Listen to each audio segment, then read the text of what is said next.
नमस्कार, India voice देख रहे हैं आप और मैं हूं आपके साथ शिवम दुबे। इंडिया वॉइस के खास कार्यक्रम देवभूमि समाचार में आप सबका स्वागत है। बुलेटिन की शुरुआत करेंगे रुड़की के कुंजा बहादुरपुर में।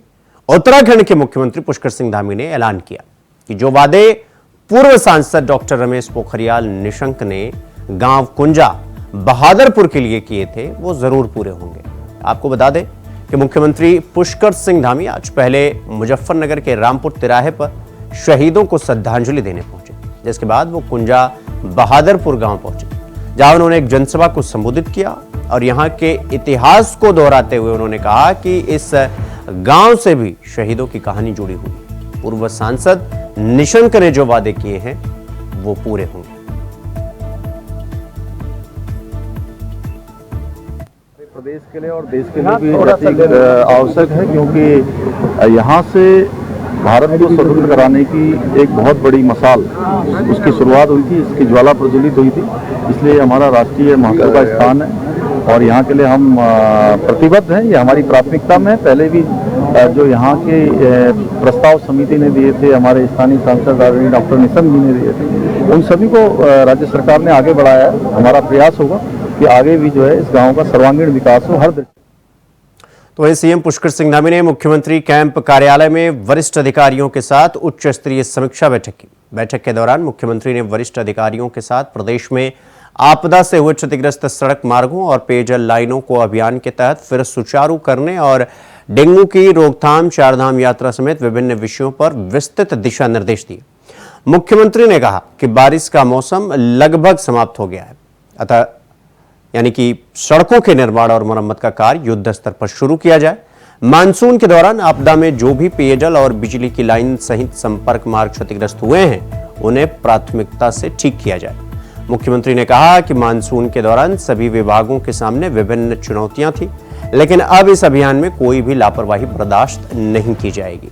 उन्होंने कहा कि आपदा से जहां जहां नुकसान हुआ है, इस दौरान मुख्य सचिव को निर्देश दिए गए कि इस अभियान के हर अधिकारी की जिम्मेदारी तय की जाए।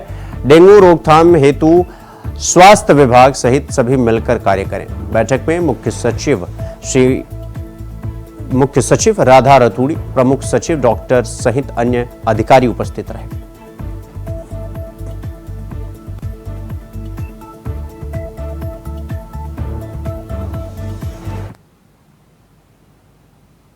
तो अगली खबर टिहरी से है, जहां विधानसभा अध्यक्ष रितु खंडूरी पहुंची, जहां पर जिला अध्यक्ष राजेश नोटियाल सहित कार्यकर्ताओं ने विधानसभा अध्यक्ष को फूल देकर स्वागत किया। साथ ही रितु खंडूरी ने कहा कि आज जिस तरह कार्यकर्ताओं ने स्वागत किया उससे मैं काफी उत्साहित और खुश हूं। आज महात्मा गांधी और लाल बहादुर शास्त्री की जयंती भी है, हम सब मिलकर अच्छे से मना रहे हैं। इसके साथ ही विधानसभा अध्यक्ष ने भू कानून को लेकर बड़ी बात कही। उन्होंने कहा कि जो जनता की मांग है उसे हमें और हमारी सरकार को समझना होगा। मुझे पूरा भरोसा है कि हमारी सरकार में मुख्यमंत्री ने कड़े से कड़ा कानून जल्द से जल्द लाया जाएगा। तो मैं अभी यहाँ चंबा पे मैं आई हूँ, उसके बाद मैं कंडीसौर जाऊँगी और मुझे बहुत ही प्रसन्नता है कि मैं चंबा में रुकी। और यहाँ पर आप जैसे जानते हैं आज 2 अक्टूबर है, आज हम जयंती मना रहे हैं महात्मा गांधी जी की और लाल बहादुर शास्त्री जी की। और जिस तरह से कुछ सालों से हमको ये संस्कार मिला है कि हमें ये स्वच्छता पखवाड़ा मनाना है और आज भी हमारे सभी भाई बहन स्वच्छता करने के लिए निकलेंगे, लोगों को जागरूक करने के लिए निकलेंगे। तो मुझे बहुत खुशी हुई कि मैं अपने चंबा के जितने भी हमारे कार्यकर्ता बंधु हैं पास्ट और प्रेजेंट जो हैं उनसे मिल पाई। मैं जिलाध्यक्ष जी का भी आभार व्यक्त करना चाहती हूँ कि छोटे से समय में उन्होंने इतना सुंदर एक यहाँ पर कार्यक्रम रख दिया, जहाँ हमने अपनी सभी ने श्रद्धांजलि भी अर्पित की महात्मा गांधी जी को। अगली खबर हरिद्वार से है, जहां पितृ विसर्जनी अमावस्या पर देश के शहीदों को तर्पण किया गया। स्वामी ब्रह्मानंद गिरी महामंडलेश्वर जूना अखाड़ा के सानिध्य में देश के शहीदों को नमन किया और तर्पण किया गया। इसके साथ ही आज की युवा पीढ़ी से आह्वान किया गया कि हमारे शहीदों ने हमें जो रास्ता दिखाया और अपने प्राणों को बलिदान देकर देश को आजादी दिलवाई और सभी को आजाद हवा में सांस लेने की आजादी दी, हमें उनका अनुसरण करते हुए उनके बताए मार्ग पर चलना चाहिए।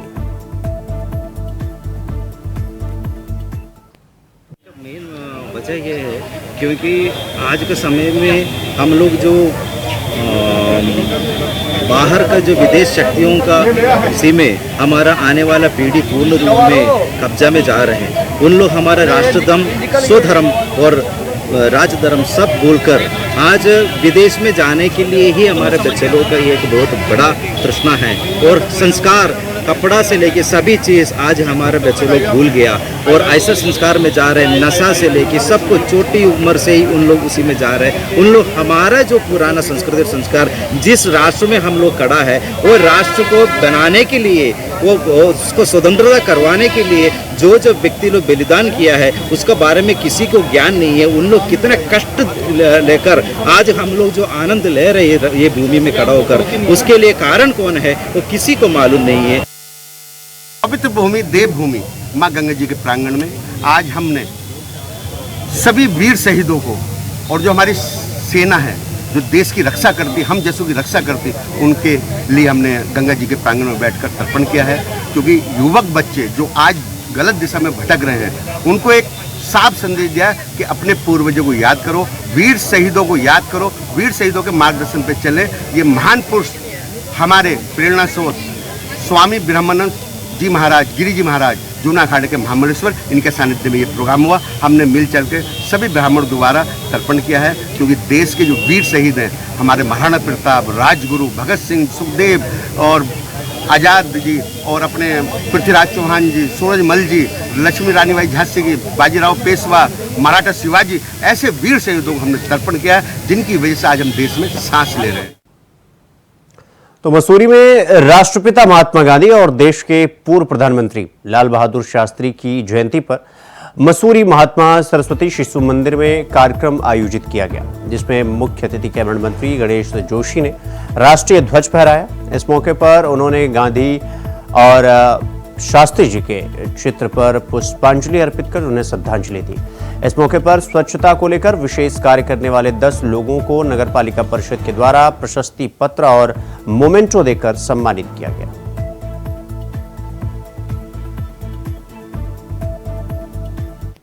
कांड भी हुआ था, उनके शहीदों को भी हम नमन कर रहे हैं। और वास्तव में महापुरुषों का जीवन हमारे लिए प्रेरणा का स्रोत होता है। हमें उनसे आगे बढ़ने की प्रेरणा मिलती है। जो सादगी, वो सरलता और जो इच्छा शक्ति। एक बार जब महात्मा गांधी जी को ट्रेन से काला होने के कारण, हिंदुस्तानी होने के कारण उतार दिया, तो उन्होंने संकल्प लिया, इन गोरों को, अंग्रेजों को हम देश से बाहर करेंगे। उन्हें अहिंसक आंदोलन चलाया, करोड़ों करोड़ लोग उस आंदोलन में थे और अंग्रेजों भारत छोड़ो का नारा सफल हुआ, अंग्रेजों को भारत छोड़ना पड़ा। महात्मा गांधी जी का और लाल बहादुर शास्त्री जी का दोनों महान हस्तियों का जन्मदिन है। उनके त्याग और जो उनका जीवन का संघर्ष है, जीवन मूल्यवान हम स्मरण करते हुए उनके पच्चनों के चरणों का हम लोगों ने संकल्प भी लिया है। और जो उन्होंने पैगाम प्यार मोहब्बत का जो देश में उस समय चलाया था, हमारा प्यार से कांग्रेस पार्टी का कि हम मोहब्बतों से सब लोगों को जोड़ने का काम करेंगे। आज हम लोग उनको याद भी कर रहे हैं। कांग्रेस भवन में हमने श्रद्धांजलि अर्पित करी है। अब हम लोग गांधी पार्क में जाकर भी छोटा सा काम प्रोग्राम ऑर्गेनाइज कर रहे हैं और उनके जो दिखाए गए चिन्ह है उनमें हम लोग चलने का पूरा प्रयास करेंगे। तो खबरों में आगे बढ़ेंगे। अगली खबर देहरादून से है, जहां नियोजन सचिव आर मीनाक्षी सुंदरम ने प्रेस कॉन्फ्रेंस कर घटती बेरोजगारी दर और बढ़ती जीएसटीपी की जानकारी साझा की। सचिव ने कहा कि नियोजन विभाग ने आगामी 5 सालों के भीतर जीएसटीपी को 2 गुना करने का लक्ष्य रखा था। इस दिशा में विभाग बढ़ता हुआ नजर आ रहा। हाल ही में जारी हुए आंकड़ों में अभी तक 1.3 यानी 1.3 गुना ज्यादा जीएसटीपी बढ़ी है। और बेरोजगारी दर को लेकर सचिव और मीनाक्षी सुंदरम ने कहा कि 2022 और 23 में ऊपर की लेबर फोर्स में इजाफा हुआ है। यह बढ़ोतरी करीब 4% हुई है।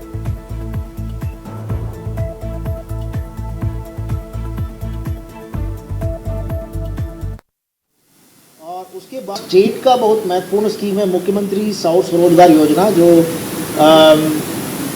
2018-19 में लॉन्च की गई थी। तो उस समय की जो गाइडलाइंस हैं उस गाइडलाइंस में बहुत ज़्यादा लोगों ने रुचि नहीं लिया और चूँकि वो 20 किलोवाट और 25 किलोवाट तक की ही परियोजनाएं अलो करते थे और उसमें कई सारे बंदिशें थे और उसकी वजह से टोटल 4 या 5 साल के जो इम्प्लीमेंटेशन फेस है उसमें केवल 3 मेगावाट का हम लोग जनरेशन करा पाए उस योजना से। उसके बाद उसकी रिव्यू हुई थी, रिव्यू होने के बाद हमने 2022 में उसकी गाइडलाइंस को चेंज किया था। हम 200 किलोवाट तक की परियोजनाएं उसको लेके गए और एमएसएमई के तहत उसको क्लासीफाई करके एमएसएमई सब्सिडी भी हमने अलो किया था। और उसके बाद इस योजना के प्रति बहुत तेज़ी से लोगों की रुचि बढ़ी और आज उसकी बदौलत 174 मेगावाट का 174 मेगावाट की परियोजनाएं जो है ऑलरेडी अंडर कंस्ट्रक्शन है। और कई परियोजनाएं मुझे तो मालूम पड़ा था कि टेहरी, उत्तरकाशी, दिन तीसरा चंपावत, ये 3 जिले बहुत अच्छा कर रहे हैं। और उत्तरकाशी और टेहरी में तो कई गांव जो है पूरा सोलर विलेज बन गया है और ये हम लोग पूरे कंट्री के लिए एक मॉडल क्रिएट कर सकते हैं। अदरवाइज़ तो सोलर में पहले इन्वेस्टमेंट बहुत बड़े लोग ही करते थे कि बड़ी परियोजनाएं बनती थी एक साथ जो है 100 मेगावाट 200 मेगावाट का, लेकिन अब छोटे लोगों ने भी उसमें एंटरप्रेन्योर बनना शुरू हो गया, ये अच्छी बात है। और दूसरा एक गांव है वहाँ पर मोरी तहसील में कुकरेड़ा, तो वो ये अच्छा आदर्श विलेज बन गया है जिसमें सोलर के साथ साथ नीचे खेती भी कर रहे हैं। तो एक ही लैंड में जो है डबल फ़ायदा उठा रहे हैं कि ऊपर से सोलर लगा दिया, नीचे से अदरक की खेती कर रहे हैं। तो उसका भी इवैक्यूएशन नेटवर्क वगैरह लगभग पूर्ण हो गया है, एक इंस्पेक्शन बाकी है। फिर उसके बाद हम जल्दी सीएम साहब से डेट लेकर के उसकी इनागुरेशन, फॉर्मल इनागुरेशन हम लोग करवाएंगे। तो ये है MMSSY के रूप में हमने एक बहुत अच्छी आदर्श योजना ऊर्जा जनरेशन को लेकर के स्टेट में लॉन्च किया है। दूसरा हमारा प्रधानमंत्री सूर्य घर योजना। और प्रधानमंत्री सूर्य घर योजना में भी हम लोग जो है एप्लीकेशंस की जो डिस्पोजल रेट के हिसाब से पूरे कंट्री में नंबर 1 है। और इसमें चूँकि स्टेट ने अपने लेवल पे भी टॉप अप सब्सिडी अनाउंस किया था, अब बहुत तेज़ी से इसमें भी हम लोग आगे बढ़ रहे हैं। रुक करेंगे अगली खबर की ओर। मुख्यमंत्री पुष्कर सिंह धामी की तरफ से यमुनोत्री विधानसभा क्षेत्र के विकास के लिए मास्टर प्लान दिए जाने पर यमुनोत्री के निर्दलीय विधायक संजू डोभाल ने मुख्यमंत्री का आभार जताया। इस बात पर यमुनोत्री विधायक संजू डोभाल ने कहा कि इस मास्टर प्लान के तहत रिंग रोड भी बनाई जाएगी और इसकी पहली किस्त उत्तरकाशी जिला प्रशासन को जल्द ही मिल जाएगी। साथ ही उन्होंने कहा कि रोपवे के प्रथम चरण का कार्य भी लगभग पूरा हो चुका है और बहुत जल्द रिंग रोड निर्माण का कार्य भी शुरू कर दिया जाएगा। पहले तो मैं माननीय मुख्यमंत्री जी का बहुत बहुत धन्यवाद दूंगा कि उन्होंने हमारे यमुनोत्री के लिए एक मास्टर प्लान दिया है। उसमें रिंग रोड भी है और सभी कुछ है और जो भी चीजें उन्होंने उनके नेतृत्व में अभी मास्टर प्लान भी जल्द मतलब 1-2 महीने के अंदर उसकी पहली किस्त जिला प्रशासन को प्राप्त हो जाएगी। और दूसरा रोपवे का कार्य भी लगभग प्रथम चरण का पूरा हो गया है। जो जियो टैगिंग वगैरह होती है उसका हो गया है और बहुत जल्द उसका कार्य प्रारंभ कर दिया जाएगा।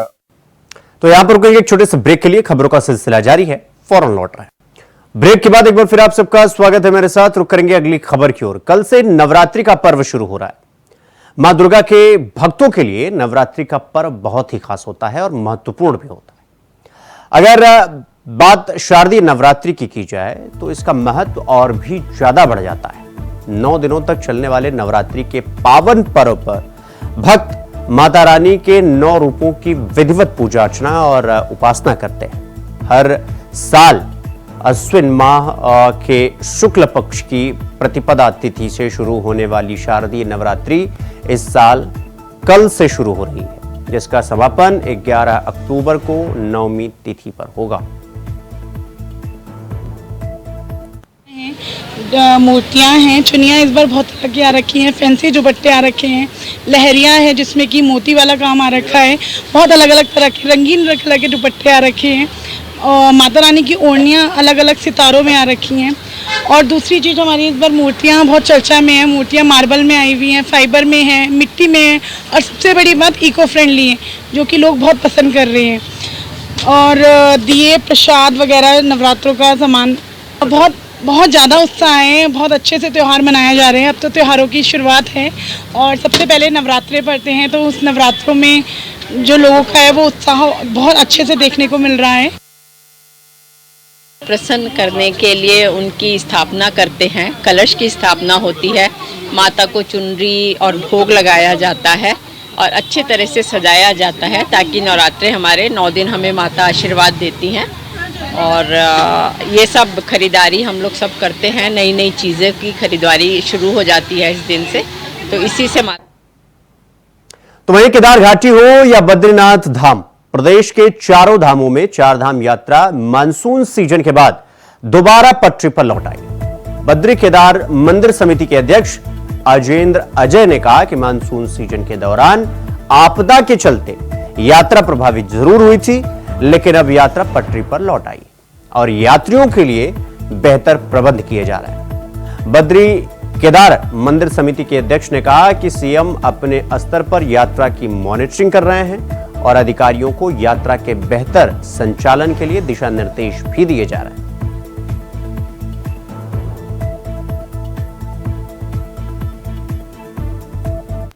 कम हुआ तो जो हमारे चार धाम यात्रा है उसने तेजी पकड़ दी है और बड़ी संख्या में श्रद्धालु तीर्थयात्री हमारे धामों में पहुंच रहे हैं। बद्रीनाथ केदारनाथ मंदिर समिति के स्तर से और प्रदेश सरकार के स्तर से यात्री सुविधाओं को लेकर जो भी आवश्यक व्यवस्थाएं की जानी थी वो सुनिश्चित कर ली गई है और हमारे जो अधिकारी हैं विभिन्न विभागों के, जो विभिन्न यात्रा व्यवस्था से जुड़ी हुई एजेंसियां, उनके जो उच्चाधिकारी हैं लगातार मौके पर पहुंच रहे हैं। वहाँ जो भी व्यवस्थाएं सुनिश्चित की जानी है वो की जा रही है।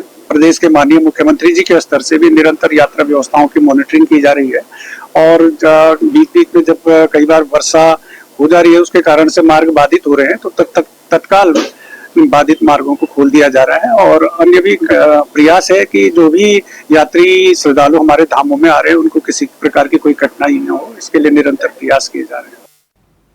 तो पर्यटन नगरी रानीखेत में सेना के देवान सिंह हाल में छावनी परिषद ने स्वच्छता ही सेवा पखवाड़े का समापन धूमधाम से किया। कार्यक्रम के मुख्य अतिथि के RC commandant brigadier Sanjay Yadav, परिषद के अध्यक्ष विधायक Pramod Nainwal, CEO Kunal Rohit cantt, joint magistrate Rahul Anand, परिषद के एकल सदस्य मोहन नेगी मौजूद रहे। छावनी परिषद की तरफ से कई क्षेत्र में जनहित में बेहतर कार्य करने वालों को और सफाई कर्मचारियों को पुरस्कृत कर उत्साह बढ़ाया गया।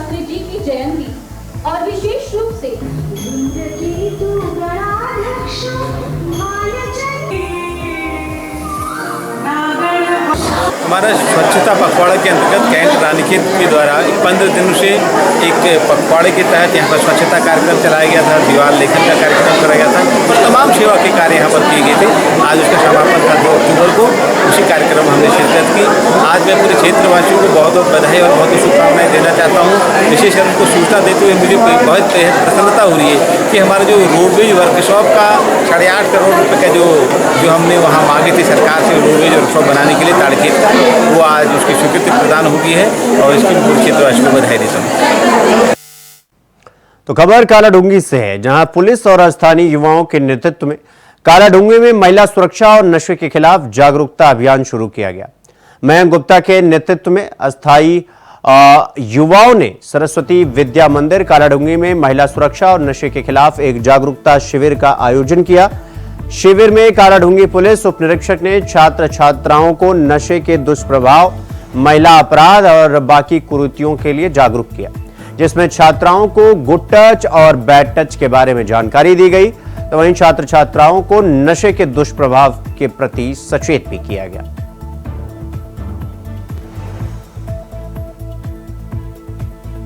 सरस्वती विद्या मंदिर में जो अपने थाने के द्वारा और अपने इस क्षेत्र के अपने पूर्व छात्र अपने इस विद्यालय के आदरणीय मयंक गुप्ता जी के द्वारा उनके प्रयासों से अपने जो एसआई थाना नीसू गौतम जी हमारे मध्य में यहाँ पर विद्यालय में पहुँचे। उन्हें हमारे बच्चों को विभिन्न प्रकार की जो जानकारियाँ हैं आज नशे से संबंधित हैं और जो अन्य क्राइम से संबंधित है, यातायात के संबंध में है, ऐसी जानकारियाँ उनको बच्चों को दी गई और उसका लाभ मैं समझता हूँ कि सभी भैया बहनों को पहुँचेगा और वो उनको बताया गया कि आप शिकायत कर सकते हैं, 108 नंबर पर कॉल कर सकते हैं, 112 नंबर पर कॉल कर सकते हैं। लेडी पुलिस आई थी कालुंगी थाने से, तो उन्होंने बताया कि गुड टच और बैड टच क्या होता है। तो मतलब ये सारी गर्ल्स के लिए बहुत ज़्यादा इंपॉर्टेंट होता है, सबको मतलब इसके बारे में पता चलना चाहिए कि गुड टच बैड टच क्या होता है। और उन्होंने हमें एक ऐप बताया, गौरव शक्ति ऐप, जिसमें हम मतलब और बॉयज़ का भी है, उसमें गर्ल्स का भी है, और हमारी मदर और जो फादर होते हैं पेरेंट्स का भी है, मतलब बहुत इंपॉर्टेंट है हमारे लिए। तो रुक करेंगे अगली खबर की ओर। अगली खबर जनपद उधम सिंह नगर के जसपुर क्षेत्र से है, जहां सीएमओ उधम सिंह नगर के नेतृत्व में स्वास्थ्य विभाग की टीम ने नगर में अवैध क्लिनिकों पर छापेमारी की। छापेमारी के दौरान अनियमितता मिलने पर एक क्लिनिक को सील कर दिया गया, जबकि दूसरे क्लिनिक पर जुर्माना लगाया गया। तो वहीं छापेमारी से नगर में हड़कंप मचा हुआ है।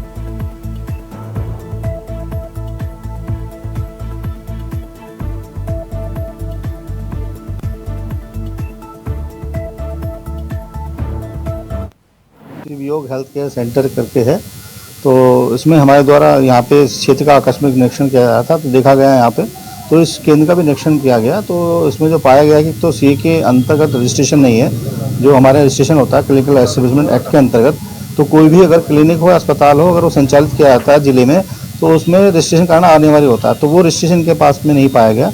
दूसरा जो इनके पास में एक डिप्लोमा इनके पास में है आयुर्वेदिक और यूनानी उसमें पद्धति में, उसके अलावा इनके द्वारा एलोपैथी में यहाँ पे प्रैक्टिस की जा रही थी। मौके पे 3 मरीज भी उपलब्ध थे, उपस्थित थे, जिनमें एलोपैथिक मेडिसिन और ड्रिप वगैरह इनको दी जा रही थी। तो ये 2 अनियमितताएं पाते हुए जो हमारा एक्ट है 2010 सीए का, उसके अंतर्गत जो है इसमें 25-25 हज़ार की शास्ति दोनों जो में जो अनियमितताएं थी उसमें करके 50 हज़ार रुपये टोटल शास्ति आरोपित की गई है। और जनहित में तो वहीं रामनगर कोतवाली पुलिस ने एक मंदिर में हुई चोरी का खुलासा किया। चोर को गिरफ्तार कर उसके कब्जे से मंदिर में चोरी किया हुआ सभी सामान बरामद किया गया। घटना के संबंध में जानकारी देते हुए कोतवाल ने बताया कि चोरपानी स्थित चित्रकूट मंदिर में अज्ञात चोरों ने मंदिर का ताला तोड़कर मंदिर में लगी घंटी और कलश चोरी करने के साथ ही मंदिर का सामान चोरी कर लिया था। उन्होंने ये भी बताया कि इस मामले में पुलिस द्वारा तहरीर मिलने के बाद अज्ञात चोर के खिलाफ मुकदमा दर्ज करते हुए घटना का खुलासा करने को लेकर पुलिस टीम का गठन किया गया। अज्ञात चोरों द्वारा चोरी कर ली गई थी। पुलिस ने तुरंत इसमें अभियोग पंजीकृत किया गया तथा हमारे द्वारा इसमें काफ़ी सुराग से पता चल गई कि मतलब कैमरे सीसीटीवी सर्विलांस को भी हमने इसमें लगाया गया। आज पुलिस द्वारा उक्त वारदात में जो शामिल चोर को हमारे द्वारा गिरफ्तार किया गया है तथा उसमें जो माल गया था वो 100% हमारे द्वारा बरामद किया। तो देवभूमि समाचार में फिलहाल अभी के लिए बस इतना ही। देश और दुनिया की तमाम खबरों को देखने के लिए देखते रहिए इंडिया वॉइस। नमस्कार।